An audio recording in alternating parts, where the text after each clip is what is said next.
Шет елде діни білім алатындар сырттан сценарий сызып отыратындардың құрығына ілігеді. Ұлттық иммунитеті әлсіреп, жат жұрттық жамағаттың жетегіне ереді. Адамды террорлық әрекетке тарту арналарының бірі діни орындар екені белгілі. Шет елдерде діни білім алып жүрген азаматтардың әртүрлі теріс ұйымдарға тартылып кету қаупі зор.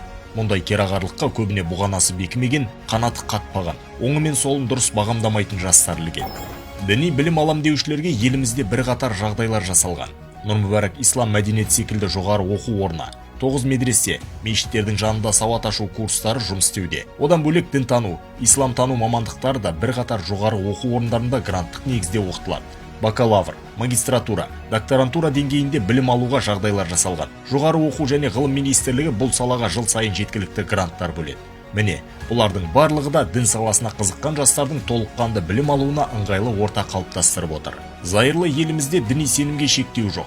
Бірақ бұл адасуға, адасып қана қоймай өзгені де тура жолдан тайдыруға рұқсат дегенді білдірмейді. Көп жағдайда шет мемлекеттерде теріс білім алып келгендер діннің тек сыртқы пішінін уағыздап, мәні мен мазмұнын дұрыс талдамайды. Нәтижесінде жастар фанатизмге ұрынуда. Ал бұл жер тұтастығы, ел бірлігі, рухани қауіпсіздігімізге үлкен қатер.